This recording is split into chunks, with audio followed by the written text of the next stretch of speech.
우리 옆사람과 인사하겠습니다. 한 사람을 세웁시다. 이렇게 인사하겠습니다. 한 사람을 세웁시다. 네, 한 사람을 세웁시다. 오늘은 이제 고난과 고통을 이기려면 이라고 하는 제목으로 말씀을 나누려고 하는데요. 우리가 살면서 고난과 고통을 경험하지 않는 사람은 없습니다. 우리의 삶은 고난과 고통, 그리고 어쩌면 그 문제들이 해소되고 또 그렇게 해서 행복을 얻는 이런 고난과 행복의 그 엮이는 순간, 엮이는 것을 통해서 어찌 보면 우리 삶이 이루어지는 거 아닐까 생각이 됩니다. 우리에게는 힘든 시간이 분명히 있습니다. 근데 힘든 시간이 영원히 지속되는 건 아니고요. 그 힘든 시간이 해결되는 시간이 있다는 거죠. 그래서 우리의 삶은 행복한 시간을 잘 지내는 것도 중요할 수 있겠지만 어찌 보면 우리가 고난과 고통의 시간, 이때를 잘 대응하는 것이 필요하다는 것이죠. 사람들이 종교를 갖는 이유, 이거는 고난과 고통, 이 문제와 관련이 있습니다. 모든 사람들이 고난과 고통을 좋아하는 사람은 없습니다. 그래서 사람들은요, 이 고난이나 또 혼란이나 이 고통, 이런 것들을 피하고 싶은 마음이 굉장히 강하다는 거죠. 그래서 그런 문제를 해결하기 위해서 전능자를 찾습니다. 이것은 동서고금을 막론하고 동일한 것 같습니다. 종교가 시작되는 것들도 대부분 바로 행복할 때 시작되는 것이 아니라요. 대부분 어려움이 있을 때, 혼란이 있을 때, 또 위기가 있을 때 종교가 시작이 됩니다. 사도행전 17장에 보면요. 바로 그 바울이 아테네에 있는 사람들의 그 모습을 보면서 그런 얘기 합니다. 범사의 종교심이 강하다. 그래서 이름 모를 신한테, 아무도 모르는 신한테도 이제 제사를 지내는 그 모습에 대한 얘기를 하고 있습니다. 이것이 서양에서만 있는 것은 아니고요. 우리나라도 마찬가지죠. 소설이나 이런 옛날 소설을 보게 되면 그런 얘기가 많지 않습니까? 대표적으로 잘 알고 있는 심청전. 그 심청전이가 나오는 그 배경도 뭡니까? 사실, 안전한 항해를 위해서 그 사람을 제물로 드리는, 바로 그 사건의 배경에 있지 않습니까? 그렇다면 다시 말하면 사람들은 안전하고 평안하고 또 우리가 원하는 것을 이루기 위한 방법을 얻기 위해서 사실 전능자 또는 신이라는 존재를 찾고 있다는 거죠. 지금의 시대도 마찬가지죠. 지금의 시대도 신을 찾거나 아니면 종교를 찾거나 하는 이유는 자기가 행복할 때가 아니라 자기가 위기에 있을 때 또는 자기가 지금 어려움이 있을 때 또는 고난이 있을 때 대부분 그런 일을 한다는 거죠. 또 행복하지 않아도 경험을 했던 사람, 고난과 고통을 경험했던 사람들은 그 행복을 또는 안정을 위해서 자기의 종교심을 발휘하는 경우가 참 많습니다. 각 사람들마다 종교들을 갖고 있고요. 각 사람들마다 자기가 믿는 종교의 그 믿음에 따라서 자신의 평화와 안정을 찾는 일들을 계속합니다. 불교도들은 불공을 드리기도 하고요. 또 헌물도 드리기도 하고요. 또 이제 부적을 붙여서 또는 그걸 들고 다니면서 자기의 애군을 이렇게 멀리하는 그런 일들을 하죠. 믿지 않는 사람들은 또 어떡합니까? 점집을 다니면서 내 미래가 어떻게 됐는지, 제가 뭘 대비해야 되는지, 이런 일들을 합니다.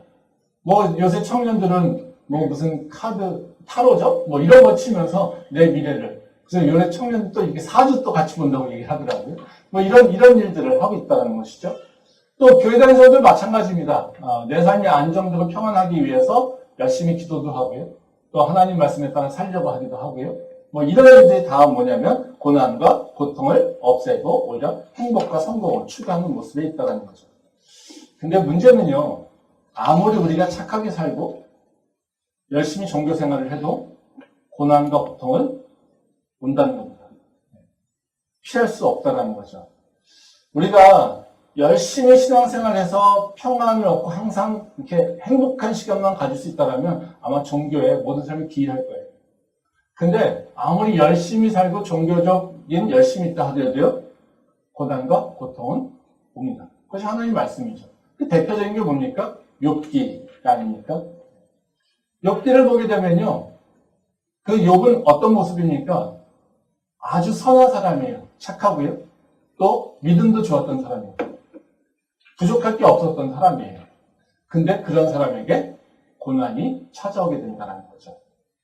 그러니까 종교심이 뜨겁고 또는 내가 잘 열심히 산다고 해서 또 고난과 고통이 없는 것은 아니라는 거죠. 그래서 믿음이 좋은 사람한테도요, 고난과 고통이 올 수 있고요. 믿음이 없는 사람한테도 고난과 고통이 찾아오게 됩니다. 물론 빈도는 다를 수 있겠죠. 네, 빈도는 다를 수 있겠죠. 믿음이 좋은 사람들한테는 아마 위기가 온다 하더라도 아마 그의 숫자가 작거나 아니면 그것을 미리 좀 이렇게 예방하는 그런 역할을 할 수 있겠지만 그 사람들도 경험한다는 거죠. 또 믿음이 없이 내 마음대로 사는 사람들한테는 오히려 위험성이 더 노출이 많이 되겠죠. 그러니까 오히려 또 고난과 고통은 더 자주 올 수는 있겠죠. 근데 어찌됐든 간에 우리가 믿음 생활을 열심히 한다 해도 고난과 고통 같은 거는 경험하게 되는 거고요. 뭐 믿음이 없어도요. 뭐 좀 자주일지 모르겠지만 고난과 고통은 있다는 거죠. 그러면 우리가 삶에 있어서 문제는 뭘까요? 고난과 고통을 아예 제로로 만드는 그런 인생을 기대하는 것이 아니라 우리에게는 언제든지 고난이나 환난이나 어려움, 고통 같은 것이 올 수 있다는 것을 알아야 되고요. 또 그렇기 때문에 우리에게 그런 고난과 환난이 찾아왔을 때 우리는 그것을 어떻게 대응할 것인가 이것을 잘 기억하고 그것에 맞게끔 행동하는 것이 중요하다는 것이죠. 고난과 고통이라고 하는 것은 대부분 우리 인생에서 위기죠. 근데 이 위기를 잘 극복한다면 우리는 그 삶이 위기가 있다 하더라도 평안하고 안정적으로 할 수 있습니다. 근데 이 고난과 고통이 왔을 때 그것을 위기 관리를 못하고 같이 흔들릴 때 우리는 우리의 삶은 어찌 보면 완전하게 무너질 수 있다는 거죠. 그러니까 어찌 보면 우리가 해야 될 일은 바로 고난과 고통이 없는 세상을 기대하면서 사는 것, 삶을 기대하는 것이 아니라 고난과 고통이 온다 하더라도 우리가 이것을 어떻게 잘 이겨낼 것인가에 대해서 고민을 하는 것이 필요하다는 것입니다. 믿는 자들, 크리스찬들이 이제 어려움을 겪어요. 고난을 겪어요. 그럼 주변에서 뭐라고 얘기합니까? 답이 있죠. 뭐라고 합니까? 십자가를 바라봐. 이렇게 얘기를 합니다. 네? 우리에게 십자가, 어디였죠? 네. 십자가를 바라봐. 이렇게 얘기합니다. 삶이 복잡해지고 어려움이 있어요. 근데 사람들이 내가 힘들어, 어려워. 그랬더니 교회에서 막 그런 걸 나눴어요. 그랬더니 하는 얘기가 언제나 뭡니까? 십자가를 기억해. 십자가를 바라봐. 이렇게 얘기합니다.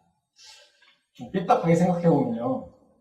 우리가 어렵고 힘들 때 십자가를 바라보면 해결될까요? 어떻게 생각합니까? 해결돼요. 해결돼요? 근데 이게 자신이 없으시죠? 목소리에 자신이 없으신 것 같은데요. 네. 우리가 세상에 문제가 산적한데 내가 과연 그 상황 가운데 정말 십자가 바라보면서 기도한다고 내 삶이 해결된다면 참 우리는 너무 행복한 사람들 아닐까요? 우리는 그래서 그것들이 문제가 해결될 거라는 확신이 없기 때문에 우리는 사실 분주하게 삽니다. 믿음으로는요, 분명히 십자가를 바라보면서 기도하면 분명 해결될 거야 라고 생각하지만 우리 마음 한편으로는요, 그렇지 않다는 거죠. 왜 그러냐면요, 우리의 삶의 문제는 뭐랑 관련되어 있는 게 일체적 문제예요. 그래서 문제가 오는 것이 눈에 보이는 관계에 있어서 물질적인 것들의 서로 다이나믹을 통해서 나한테 오는 문제들이에요. 근데 우리가 십자가를 바라보라고 하는 대답은 뭐냐면요, 영적인 얘기예요. 이게 잘 믿어지지 않아요. 그러니까 내 문제는 지금 뭐의 문제입니까? 육의 문제예요. 물질의 문제예요. 근데 그 문제가 어렵다고 막 얘기하는데 교회 왔더니 영적인 답을 얘기해 주고 있어요. 십자가 바라봐. 기도해. 우리가 물질의 문제를 해결하려면 어떻게 됩니까? 물질의 그 작용들을 이해를 해야지 돼요. 그리고 그것을 해결할 수 있는 어떤 포인트를 찾아서 어떤 처방을 내려야 돼요. 근데 교회 와서 내 문제가 힘들어, 물질이 돈이 없고, 내 사업이 잘 안 되고, 내 건강이 문제가 있고, 내 가족의 관계가 문제가 있고, 막 이런 얘기 하는 얘기가 십자가 바라봐.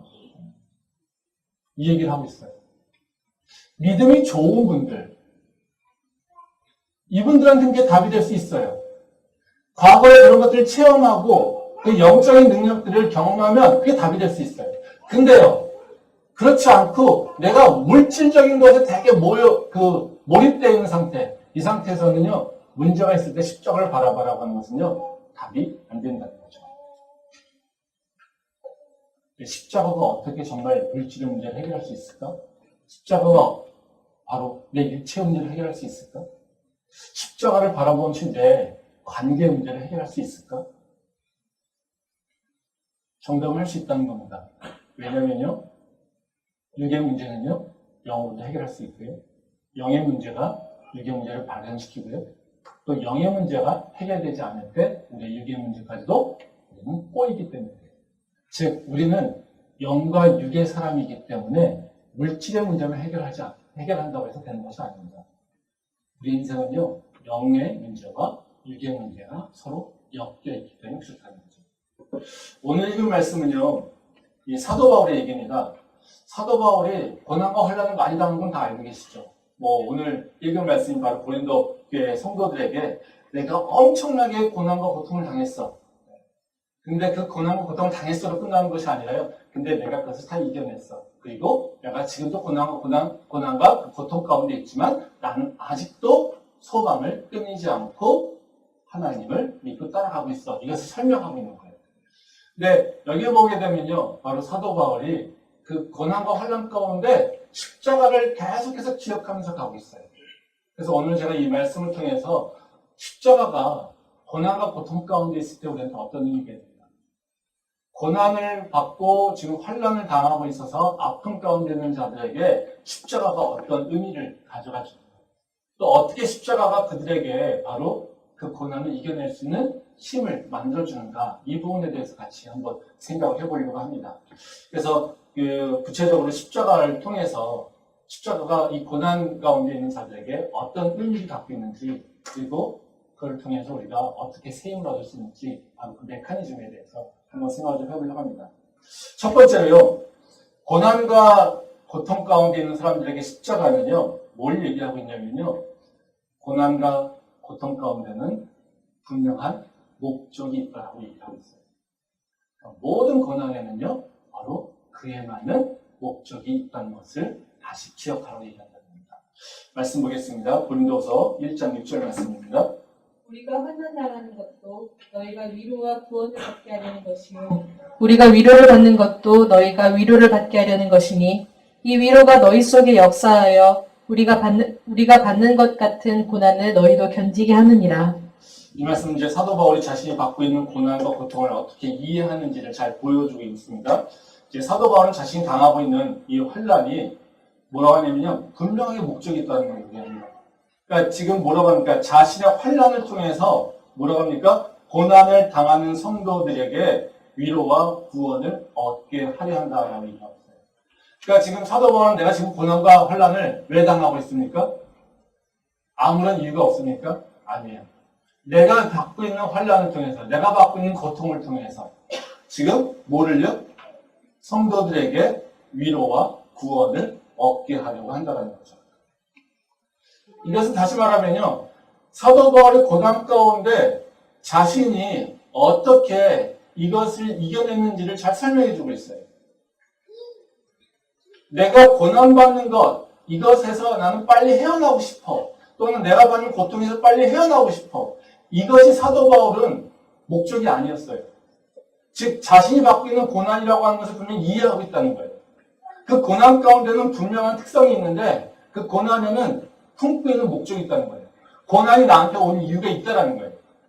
그리고 그 고난이 나한테 온 이유가 있기 때문에 그 이유에 합당하게 목적을 이루기 위해서 나는 지금 고난을 참고 이겨내고 그 목적을 이루려고 한다는 것이죠. 고난을 하나님께서 허락하시는 이유는요, 다 이유가 있습니다. 목적이 있습니다. 고난이 오는 이유는 여러 가지 설명할 수 있지만요, 가장 크게는 우리 죄 때문에 오죠. 그래서 고난을 통해서 죄를 알게 하고 죄에서 벗어나게 하려고. 또 고난은 우리를 단련시키는 것이 있습니다. 고난을 통해서 우리를 더 단단하게 그리고 강한 자로 키우려고요. 성숙하게 하려고요. 또 고난은 또 어떤 목적이 있냐면요, 나를 통해서 하나님의 영광이 드러나게 하려고 합니다. 날 때부터 수긍된 자를 통해서 보여주시죠. 또 고난을 통해서 나에게 사역을 이루게 하려고 하는 거예요. 하나님이 나를 확장시키게 하는 역할도 있습니다. 지금 사도 바울이 경험하고 있는 바로 그 이유입니다.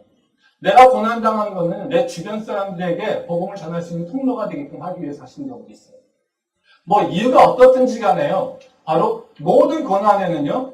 그냥 아무런 이유가 없는 것이 아니라 바로 모든 고난에는 바로 하나님께서 세우신 목표가 있다라는, 목적이 있다라는 겁니다. 말씀 보겠습니다. 고린도후서 4장 17절 말씀입니다.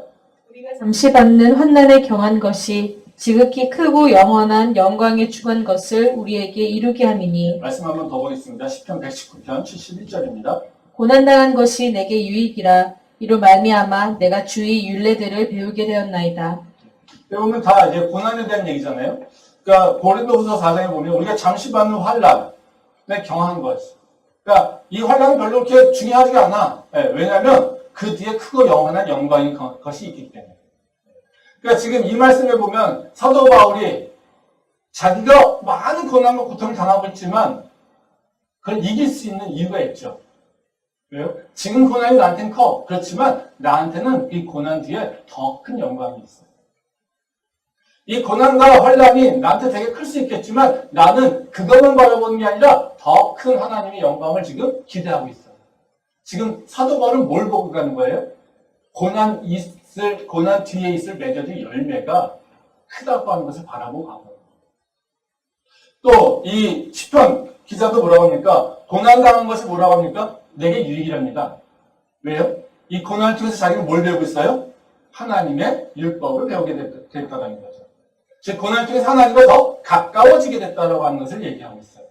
그러니까 이 고난 가운데 이 시편 기자는 뭘 했겠습니까? 하나님의 말씀을 묵상하면서 내 삶이 뭐가 잘못됐는지 다시 돌이키면서 하나님의 말씀을 내 삶으로 품으려고 하는 노력을 했었다는 거예요. 그걸 통해서 내가 내 고난이 나에게는 유익이었어 라고 하는 것을 얘기하고 있다는 거죠. 분명히 이 말씀에서도 보게 되면요. 고난이라고 하는 것은 그냥 주어지는 것이 아니라요. 고난은 다 열매를 맺게 된다는 겁니다. 그래서 우리가 고난을 당할 때 바로 그 고난을 통해서 맺어진 열매가 무엇인지를 따라가면서 알면서 갈 때 우리는 그 고난이라고 하는 것이 지금 보기엔 너무 크지만요. 그 뒤에 있을 바로 유익이라고 하는 것을 바라보면 지금은 사도 바울이 얘기한 것처럼 그 고난이 경한 것, 가벼운 것이 될 수 있다는 거죠. 지난주에 참 가슴 아픈 사건이 뉴스에 나왔죠. 그 일가족이 조유나 양이죠. 그 초등학교 5학년짜리 가족이 차를 타고 완도에서 다 죽음을 맞았습니다. 아직 조사가 끝나지 않아서 정확하진 않지만 사업의 실패로 인해서 아마 가족들이 그렇게 결정을 했다라고 얘기를 하고 있습니다. 그 아이는 이해를 못하니까 아이는 수면제를 먹이고 또 그런 일들을 부모가 감당했죠. 상상만 해도 너무 끔찍한 일입니다. 근데 그게 현실이죠. 왜 이런 일이 일어났을까요? 세상 사람들은요, 고난이라고 하는 것, 고통이라고 하는 것을 직면할 때 육체적인 것, 물질적인 것에만 초점이 맞춰져 있습니다. 그것만 바라보게 됩니다. 그게 세상의 가치입니다. 빨리 내 앞에 있는 고난을 없애는 거예요. 내가 얻는 고통을 빨리 끝내는 거예요. 이게 목표예요. 그래서 고난과 고통 가운데 사람들이 세상적인 관점, 물질적 또는 육체적 관점에서 보면요, 선택하는 게 바로 뻔해요. 수면제 아니면 마약이나 아니면 술과 같은 거예요. 왜? 그 사람들이 원하는 거죠. 내가 지금 얻는 고통을 잊고 싶은 거예요. 그것만 없으면 돼. 그 한순간이라도 그 고난과 고통이 나한테 지금 없으면 돼요. 그 상태를 가장 좋은 상태로 생각합니다. 그러니까 이 가족들이 물질적인 사업의 실패 문제로 지금 선택한 건 뭡니까? 그것의 문제를 잊어버리는 거예요. 내가 느끼지 않는 거예요. 수면제로 해결이 안 됐어요. 약으로도 해결이 안 됐어요. 그러니까 어떻게 해요? 내가 죽으면 그 고난과 고통에서 자유롭게 되겠지. 라고 해서 자기 목숨뿐만 아니라 자기가 사랑하는 딸의 목숨까지도 앗아가게 됐다는 거죠. 이게 세상적인 관점에서 고통을 이해하고 피하는 방법입니다. 근데요, 이게 이재용 목사님 계신데 이런 얘기하면 그럴 수 있겠지만 지난주에 이재용 목사님하고 얘기하는데요. 비가 많이 왔잖아요. 이 목사님이 이런 얘기도 했겠죠? 네. 청량리역에서 뒷길에 넘어져가지고요. 허리를 다쳤어요. 네. 근데 다행히 하나님의 은혜로 뼈는 문제가 없었고요. 네. 타박상으로 이제 괜찮습니다. 근데 그런 얘기 하면서 이 목사님이 나한테 그런 얘기 하더라고요. 이런 일이 일어나면 하나님께 물어봐야 된다는 거예요. 그래서 열심히 기도하더라고요. 지난 한 주. 네. 이게 믿는 자의 모습이죠. 어려움이 왔어요. 그것이 크든 작든. 그럼 그 고난에 대해서 빨리 없애고 그냥 털고 넘어가는 게 중요한 것이 아니라요. 하나님께서 왜 그랬을까? 혹시 나한테 하시고자 하는 메시지가 있을까? 이걸 찾는 게 믿는 자예요. 제가 농담을 해요. 뭘 그런 거 가지고 그냥 어쩌다 넘어진 거지. 네, 저는 그렇게 농담을 했습니다. 네. 하지만 이 목사님은 그 문제를 그냥 본 것이 아니라 분명히 나한테 이런 일이 없었는데 바로 이런 일이 있다라고 하는 것, 그것 자체가 분명히 하나님께서 주는 메시지가 있다라고 하는 것을 생각하게 된 거죠. 그리고 기도하고 그걸 질문하고 물어보게 되는 거예요. 세상 사람들이 고난을 당했을 때 그 태도와 교회 안에서 믿는 자들이 고난을 당했을 때 그런 경종을 다룰 수 있는 그 태도는요, 크고 작은 것이 중요한 것이 아니라요, 그런 일이 일어났을 때 내가 반응하는 방식이 다르다는 거예요. 그래요? 세상은요, 고난을 없애는 거에 초점이 맞춰 있지만요, 우리는 고난 가운데 하나님의 목적을 이루는 것이 우리가 해야 될 일이기 때문에 그렇습니다. 바로 십자가가, 예수님께서 우리에게 십자가를 질 수 있는 이유는 뭐겠습니까? 고통이 없어서요? 아닙니다.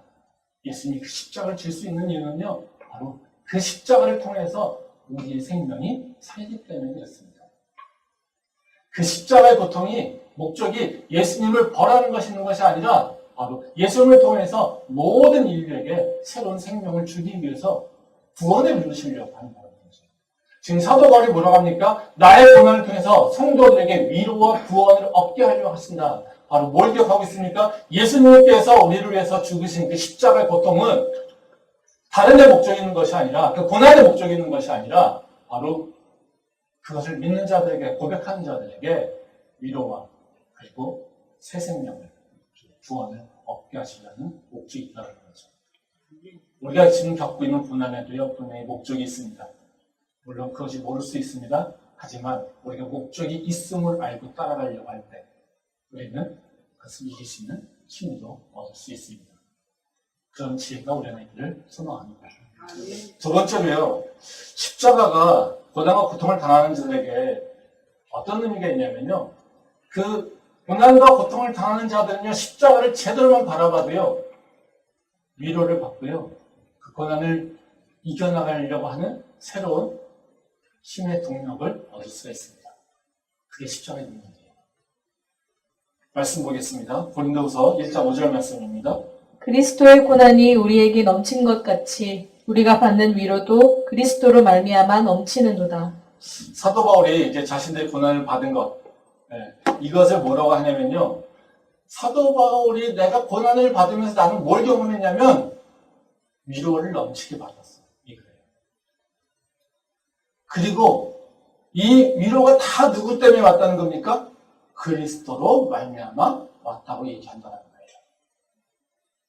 지금 사도 바울이 그 심한 고통과 고난을 당했다고 하지 않습니까? 근데 어떻게 이겨냈다니까? 그리스도로 말미암아 위로를 받았다는 것이죠. 그래서 십자가를 의미를 알고 내가 고난 가운데 십자가를 바라보면요, 그 십자가를 바라보는 것만으로도 어떻게 해요? 나한테 위로가 된다는 거예요. 말씀 한번 보겠습니다. 히브리서 4장 15절과 16절 말씀입니다. 우리에게 있는 대제사장은 우리의 연약함을 동정하지 못하실 리가 아니요 모든 일에 우리와 똑같이 시험을 받으신 이로되 죄는 없으십니다.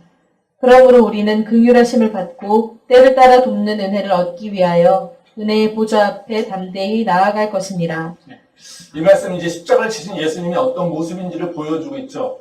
그러니까 예수님의 그 중요한 성품 중에는 바로 어떤 거냐면요, 우리의 연약함을 같이 동정해 준다라는 거예요. 그래서 15절 말씀에 보면 우리에게 있는 대제사장은 우리의 연약함을 동정하지 못하실 리가 아니다.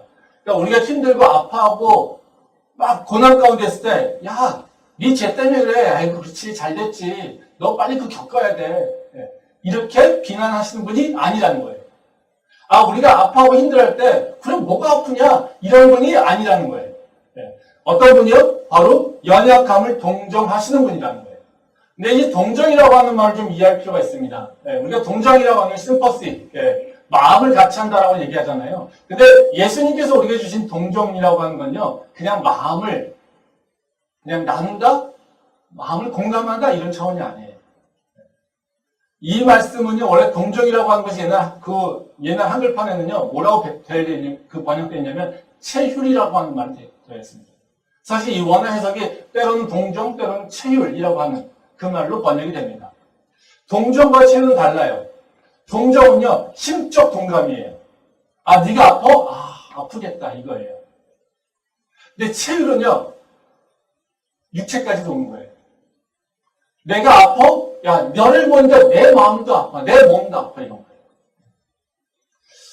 이게 예수님께서 우리에게 주신 동정이라는 거죠. 그러니까 이것을 좀 이해하려면요, 예수님께서 주신 십자가의 모습을 보면 돼요. 예수님께서 십자가의 모습은요, 어떻습니까? 그냥 네가 죄 가운데 있으니까 내가 마음이 아프기가 아니에요. 그렇죠? 예수님께서 당한 고통이라고 하는 건요, 우리가 당할 그 죄의 그 고통을 예수님께서 다 몸소 당하신 거예요. 말씀 보겠습니다. 마태복음 27장 46절 말씀입니다. 제9시쯤에 예수께서 크게 소리질러 이르시되 엘리 엘리 람마 사박다니 하시니 이는 곧 나의 하나님 나의 하나님 어찌하여 나를 버리셨나이까 하는 뜻이라. 이것은 예수님의 십자가에 있는 모습이시죠? 네. 예수님이 십자가에 달려 죽으시면서 그런 얘기합니다. 나의 하나님 어찌하여 나를 버리셨나이까? 이러고 외치고 있습니다. 한번 생각해보세요. 이 외침, 예수님이 해야 될 외침일까요? 아니요. 믿음 되게 없지 않습니까? 십자가가 좀 힘들어요. 근데 그렇다고 하나님이 자기를 버렸다고요? 아니, 예수님이 누굽니까? 하나님 아닙니까? 하나님이 하나님의 마음을 알고서 내려오셔서 우리를 구원하기 위해서 살리신다고 했어요. 죽기 위해서 오신 분이잖아요. 우리랑은 존재가 틀리잖아요. 우리는 연약한 존재잖아요. 근데 예수님은요, 신이세요. 근데 십자가에서요, 속된 말로 쪽팔리게 하나님 어찌하여 나를 버리셨는지 이렇게 외치고 있습니다. 이 말이 됩니까? 안 되죠. 근데 이 말은 누구 말일까요? 고난당할 때 우리의 모습 아닌가요? 우린 조금 아파요. 조금 어려워요. 조금 환란이 있어요. 뭐라고 합니까? 하나님 왜 나를 사랑하지 않으세요? 와, 하나님 사랑하시다면 어떻게 나한테 이런 일이 일어날 수 있어요? 하나님, 당신이 나를 사랑하신다면 내게 왜 이런 고난이 옵니까? 왜 나를 버리셨어요? 왜 나한테 이렇게 악하게 해요? 왜 나한테 이런 어려움을 주세요? 하나님 나 사랑하신다면서요? 이게 우리 얘기잖아요. 지금 예수님께서 엘리 나마 사박단이라고 하는 말씀은요, 예수님이 외치고 있는 것이 아니라 우리의 모습을 얘기하고 있는 거예요. 네가 고난 중에 뭐라고 외치고 있니? 하나님 너를 버렸다고 얘기하고 있잖아. 네가 고난 가운데 너가 뭐라고 하나님한테 얘기하고 있냐? 하나님 너를 사랑하지 않는다고 얘기하고 있잖아. 그래, 네가 그렇게 외치는 마음, 하나님 너를 버렸다고 하는 그 생각, 하나님 너를 믿지 못한다고 하는 생각, 하나님 너를 사랑하지 않는다는 생각, 하나님 없다고 하는 생각, 그 생각 내가 알고 있어. 나도 똑같이 경험하고 있어. 이것을 얘기하고 있어요. 이게 체휼이에요. 성령 사역하는 사역자 중에, 치유 사역하는 사람들 중에 그런 분들이 계세요. 체휼을 경험한 사람이 있어요. 몸이 아픈 사람한테 이거를 안수해서 낫게 하면요, 똑같은 그런 비슷한 증상을 경험합니다. 하는 경우가 있다고 하더라고요. 그래서 제가 어떤 분도 이렇게 한번 만났더니 그래서 자기 치유 사역 안 하려고 한다고 그러더라고요. 예수님께서 우리를 동정하신다라고 하는 건 어떤 의미냐면요, 그래, 네가 힘들구나. 그래, 이게 아니에요. 내가 겪고 있는 그 고난과 고통, 육체적 아픔, 이걸 다 동일하게 겪는 분들이에요. 내 마음만 위로하고 있는 분이 아니라 내 몸의 고통, 내 육의 고통까지도 다 동일하게 겪고 있는 게 바로 예수님의 동정이라는 거죠. 내가 아플 때 이 세상에서 누가 위로할 수 있겠습니까? 내가 고난과 고통, 힘이 들어서 다 포기하고 싶을 때 누가 내 마음을 알 수 있겠습니까? 이 세상에 없어요. 하지만요, 한 분 계세요. 예수님이요. 그래서 나한테 뭐라고 하는 겁니다. 힘들고 지칠 때 던져가지 마. 나한테 와. 나를 바라봐. 네가 아픈 거 나도 아프고, 네가 아프듯이 나도 아프고, 네가 의심하듯이 나도 의심했고, 네가 포기하려고 할 때 나도 포기하려고 하는 마음이 있었어. 난 네 마음을 다 알아. 이게 바로 예수님께서 우리에게 말씀하시는 거죠. 이걸 알 때 우리는 예수님의 손을 붙잡을 수 있지 않겠습니까? 이걸 알 때 예수님에게 손 내밀고 예수님을 의지할 수 있지 않겠습니까? 그게 예수 그리스도의 십자가인 거죠. 지금 힘들어 지치고 있다라면, 뭘 해야 될지 모르고 있다라면 내 마음을 다 아시는 예수님을 바라보기 원합니다. 그분의 손을 붙잡기 원합니다.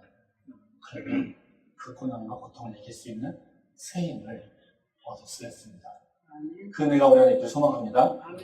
마지막으로요, 예수 그리스도의 십자가가 우리에게 그 고통 가운데 있을 때 말씀하시는 건 뭐냐면요, 고난이 끝이 아니다라는 것을 말씀하고 있어요. 즉, 고난 뒤에는 반드시 부활이라고 하는 것이 있다라고 하는 것을 기억하라고 말씀하신다는 거죠. 말씀 보겠습니다. 고린도서 7장부터 9절 말씀, 1장 7절부터 9절 말씀입니다. 너희를 위한 우리의 소망이 견고함은 너희가 고난에 참여하는 자가 된 것 같이 위로에도 그러할 줄을 알미라. 형제들아, 우리가 아시아에서 당한 환난을 너희가 모르기를 원하지 아니하노니 힘의 격도로 심한 고난을 당하여 살 소망까지 끊어지고 우리는 우리 자신이 사형 선고를 받은 줄 알았으니 이는 우리로 자기를 의지하지 말고 오직 죽은 자를 다시 살리시는 하나님만 의지하게 하심이라. 사도 바울이 고난과 고통, 시간에 자기가 뭐를 의지했는지를 보여주고 있는 말씀이죠. 사도 바울은 자기가 고난과 환난 가운데 자신을 의지했다고 얘기하고 있지 않습니다. 누구를 의지하고 있냐면요, 바로 하나님만 의지했다라고 얘기하고 있습니다. 내 능력으로, 내 힘으로, 내 의지로 내가 그 고난을 이기려고 하지 않았어. 그게 아니라 나는 하나님을 의지함으로, 예수 그리스도를 의지함으로 나는 그거를 이길 수 있었어. 라고 얘기하고 있어요. 근데 사도 바울이 지금 하나님을 어떻게 표현하고 있습니까? 오직 죽은 자를 다시 살리시는, 이렇게 얘기하고 있어요. 지금 제가 지난주에 얘기할 때 하나님을 부를 때 뭐라고요? 어떤 하나님인지를 기억하는 게 되게 중요하다고 얘기했죠. 전능하신 하나님, 또는 은혜가 많으신 하나님, 사랑이 많으신 하나님, 이런 거 다 기억할 필요가 있습니다. 근데요, 사도 바울이 지금 얘기하고 있는 건 뭡니까? 오직 죽은 자를 다시 살리시는 하나님, 즉 부활케 하시는 분을 얘기하고 있는 거죠. 즉 하나님은 어떤 분? 죽은 자를 살리시는 분, 폐허에 다시 생명을 일으키시는 분, 아무것도 없는 곳에서 새로운 생명력을 일으키시는 분, 이분이 바로 하나님이라는 거죠. 예수님께서 우리에게 보여주는 건 뭡니까? 십자가로 끝나지 않습니다. 십자가 이게 뭐요? 부활이 있습니다. 우리가 믿음이 없이는요, 부활을 도저히 믿을 수가 없어요. 하지만요, 우리가 그 부활을 믿고 살 때 우리의 삶은 바뀔 수가 있어요. 그 부활의 증거라고 하는 것은 여러 가지 표현할 수 있겠지만 가장 대표적인 부활의 증거는 바로 제자들의 변화죠.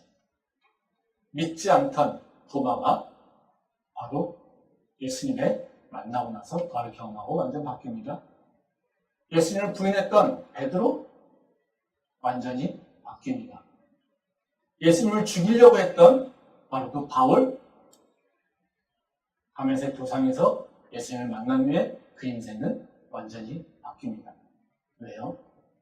부활하신 예수님을 경험했기 때문에 그렇다는 거죠. 우리가 당하고 있는 지금 고난, 이 고통이 지금 이걸로 끝난다라면요, 우리는 어찌 보면 희망이 없어요. 소망이 없어요. 그렇지만요, 하나님 우리가 분명히 말씀하세요. 네가 당하고 있는 고난의 시간, 이것이 끝이 아니야. 그 고난이 언젠가 끝날 때가 있고, 그 고통이 멈출 때가 있고, 너에게 새로운 날이 펼쳐질 때가 있어. 그러니 너가 지금 고난이 있고 고통이 있고 어려움이 있지만 바로 너는 그 고난과 고통의 때를 바라보지 말고 내가 너에게 새 역사를 일으킬 새 날을 기대하는 것입니다. 영적으로 보면 어떤 겁니까? 가장 기본적인 건 뭡니까? 이 땅에서의 삶이 아니라 하나님 나라의 삶에 있습니다. 우리는 분명히 이 땅의 삶을 끝나지 않고요, 하나님 나라에서 새로운 삶을 살아가게 됩니다. 그걸로 끝나지 않습니다. 지금도 살아서 역사하셔서 나에게 하나님의 나라를 이루시는 하나님이 있습니다. 그러게 지금은 내 삶 가운데 어려움이 있고 환란이 있고 부족함이 있다 하더라도 이것이 끝나는 것이 아니라 하나님 나라가 온전히 임하는 그 때가 있다는 거예요. 부족함이 없고 모든 것이 채워지고 평화가 있고 모든 다툼이 끊어지는 그런 바로 하나님 나라가 내게 이루어질 때가 있다는 거죠. 그러니 기억해라. 너가 지금 갖고 있는 고난의 시간, 그것이 마지막이 아니야. 너에게는 바로 새로운 부활의 시간이 기다리고 있습니다. 그 조금 더 힘을 내자. 조금 더 우리 다시 일어나보자. 힘들지만 한 걸음 더 나가보자. 이것이 바로 예수님께서 우리에게 손을 내미시고 이름을 마시는 것입니다. 오직 죽은 자를 살리시는 하나님, 그 하나님을 믿기를 선언합니다. 그러면 우리가 그 고난을 이길 수 있는 새 힘을 얻을 수 있습니다. 그런 능력으로 다시 일어날 수 있는 우리 캠퍼스 연대 모든 성도될 수 있기를 선언합니다. 기도하겠습니다. 오늘 말씀을 기억하면서 잠시만 묵상하고 기도하는 바라겠습니다. 고난의 때, 고통의 때, 모든 사람은 다 그때가 있습니다. 내가 지금 고난과 고통의 순간에 있다면 난 지금 어떤 모습이 있습니까? 십자가를 바라보고 있습니다. 십자가상에서 나한테 말씀하시는 그 예수님의 그 메시지를 듣고 있습니까? 우리의 모습 다시 한번 돌아보았으면 좋겠습니다. 그리고 주님 앞에 잠시 묵상으로 기도하며 나가도록 하겠습니다.